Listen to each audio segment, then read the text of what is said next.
Good morning, class 12th. Welcome you all in Classroom Notes by Rekha Jain. So today we are going to discuss a few long questions with their answers of the chapter Journey to the End of the Earth by Tishani Doshi, and these questions will cover almost the whole of the chapter. So our first question is, the world's geological history is trapped in it. How is the study of this region useful to us? Or why is Antarctica a place to go to study the Earth's present, past and future? Let's understand its answer. 650 million years ago, Antarctica was a giant amalgamated a landmass in the past called Gondwana. The Gondwana was a supercontinent of the southern hemisphere that surrounded Antarctica. Before the existence of humans, flora and fauna flourished amid warmer climate. Gondwana thrived for 500 million years.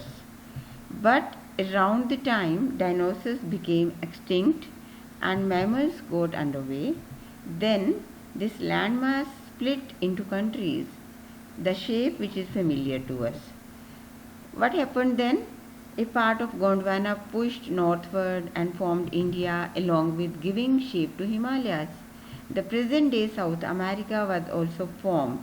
It gradually drifted off to reach close to North America, opening the Drake Passage to create a cold circumpolar current, keeping Antarctica freezing and desolate at the bottom of the earth. And today, this part holds the key to the significance of Cordilleran faults and Precambrian granite shields, ozone and carbon layers, as well as evolution and extinction. Since the planet is unravaged by the human population, that means not destroyed by the human population and its activity, and that is why life here is pristine. Its ice cores hold over 500,000 years old carbon records, which can be used for Earth's present, past and future. Thus, the world's geological history is trapped in it. Second question. Take care of small things and the big things will take care of themselves. What is the relevance of the statement in context with Antarctica? Answer is here. Antarctica hosts the life in its pristine form with a simple ecosystem that lacks variety. If this system is disrupted with environmental changes, it can be hazardous for the ozone layer and carbon layers too.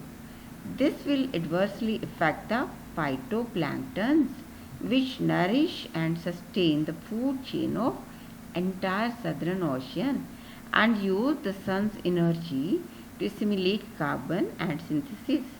Hence, the global warming will increase and flora and fauna will be jeopardized and the carbon cycle will also change. So, it is advisable to take care of our small activities here on the earth and big things will be better. That means everything is interconnected, and author suggests the idea that if we take care of the small things here on this side of the earth, the whole environmental balance will be maintained. So it's all in today's video. We'll meet again. Till then, bye bye.